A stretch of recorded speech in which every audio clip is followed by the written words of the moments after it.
क्या आपको हर वक्त तलाश है उस आदमी की जो कुत्ते को काटे? इस समय बिहार के राज्यपाल का ये बयान सुर्खियां बटोर रहा है। दरअसल राज्यपाल आरिफ मोहम्मद खान से जब पत्रकारों ने सवाल किया कि AIMIM के चीफ असदुद्दीन ओवैसी वक्फ कानून को लेकर कह रहे हैं कि हमारी मस्जिदें छीनी जा रही हैं, हमारा घर छीना जा रहा है, इस पर आप क्या कहना चाहोगे? इसके बाद बिहार के राज्यपाल आरिफ मोहम्मद खान ने जो कहा वो सचमुच कुछ अजीब बयान है। सुनिए आप। क्या आपको हर वक्त तलाश है उस आदमी की जो कुत्ते को काटे? मैं उसको इग्नोर करता हूं, मैं इस बात का जवाब नहीं देना चाहता। आपको बता दें कि AIMIM चीफ वक्फ संशोधन कानून के मुखर विरोधी रहे हैं, यहाँ तक कि वो इस कानून को सुप्रीम कोर्ट में चैलेंज करने वाले पिटिशनरों में भी शामिल हैं। वक्फ कानून को लेकर उनका किस तरह का स्टैंड रहा है, चलिए सुनाते हैं। हमारी पार्टी का और all India Muslim personal law board का ये स्टैंड रहा है कि ये पूरा कानून काला कानून है, ये अनकॉन्स्टिट्यूशनल है। इसलिए अनकॉन्स्टिट्यूशनल है ये कि फंडामेंटल राइट्स को वायलेट करता है, चाहे आर्टिकल 14 हो, 15 हो, 25 और 26 और 29 हो। तो ये जो इंटरिम ऑर्डर है, इससे हटकर हम इसको कॉशियसली देखते हैं। क्यों देखते हैं? क्योंकि इसमें करीब 45-48 अमेंडमेंट्स हैं। एक अमेंडमेंट ऐसा है कि अभी जब हम बात कर रहे हैं, लिमिटेशन एक्ट अप्लाई हो रहा है, तो जितने लोग लैंड ग्रैबर्स हैं या इंक्रोचर्स हैं वो मालिक बन रहे हैं। और फिर वक्फ इवैक्यू प्रॉपर्टीज जो है वो खासतौर से देश में पूरी जगह पर और पंजाब हरियाणा में बहुत है, वो अब गवर्नमेंट कस्टोडियन में चले आएंगे, तो वक्फ बोर्ड से हम उसको लूज कर रहे हैं। तीसरा यह है कि सेक्शन 2 में जो ट्रस्ट एक्ट है, जो सुप्रीम कोर्ट ने जजमेंट में कहा था कि वो वक्फ की प्रॉपर्टी है, गवर्नमेंट ने सेक्शन 2 के जरिए पूरे ट्रस्ट को निकाल दिया वक्फ से।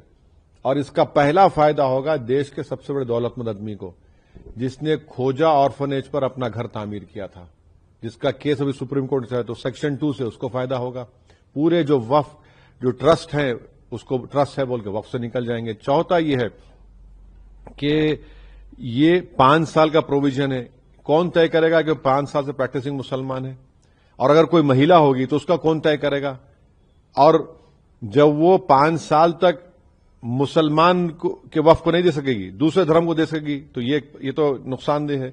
फिर गवर्नमेंट ऑफ इंडिया ऐसे रूल्स बनाएगी जिससे वक्फ कमजोर होगा, वो फेडरलिज्म का भी वायलेशन होगा। कलेक्टर आज भी किसी मुतवल्ली को ऑर्डर दे सकता है कि भैया आप इस तरह का काम करो जो उस मुतवल्ली और उसके वाकिफ के खिलाफ होगा। अगर नहीं सुनेगा तो जेल को जाएगा। तो इसमें ऐसे कई प्रोविजंस है, सेक्शंस हैं जो वक्फ बोर्ड को खत्म कर रहे हैं। तो एक लीगल बैटल तो हमारी कंटिन्यू रहेगी, हमारा प्रोटेस्ट भी कंटिन्यू रहेगा, क्योंकि सवाल सिर्फ पूरे लॉ के खिलाफ हम लोग हैं जो अनकॉन्स्टिट्यूशनल है, और ब्लैक लॉ है जो वक्फ को बचाने के लिए नहीं लाया गया है, जो वक्फ को लूटने के लिए, वक्फ को बर्बाद करने के लिए, छीनने के लिए लाया गया है। मगर सरकार ने यह कानून क्यों लाया? आपने इस तरह का कानून बनाकर भारत के सोशल फैब्रिक को वीक कर दिया। आपने इस तरह का कानून बनाकर भारत की जनता को पैगाम दिया कि हिंदू धर्म के एंडोमेंट बोर्ड, बौद्ध धर्म के, जैन धर्म के, सिखों के गुरुद्वारा प्रबंधक कमेटी के लिए एक कानून होगा और मुसलमानों के लिए अलग कानून होगा।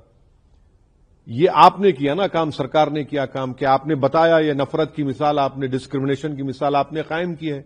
हम तो कह रहे थे पार्लियामेंट के अंदर, ज्वाइंट वर्किंग कमेटी में हमने टाइसन नोट भी दिया। ये तो सरकार की जिम्मेदारी है। सरकार की इस गलत फैसले की वजह से आप टारगेट कर रहे हैं मुसलमानों के ईमान को, मुसलमानों की मस्जिदों को, दरगाहों को, इमाम बाड़ों को। और अब कैसे उम्मीद करेंगे कि कोई गयूर मुसलमान आपके सामने सर झुका देगा, आपके कानून को एक्सेप्ट कर लेगा, जो कॉन्स्टिट्यूशन के खिलाफ है, फ्रीडम ऑफ रिलीजन के खिलाफ है, आर्टिकल 26 का ग्रेव वायलेशन है। बता दें कि राज्यपाल आरिफ ने ये बयान ऑल इंडिया यूनाइटेड मुस्लिम मोर्चा और सेंटर फॉर पीस के एक कार्यक्रम में दिया था।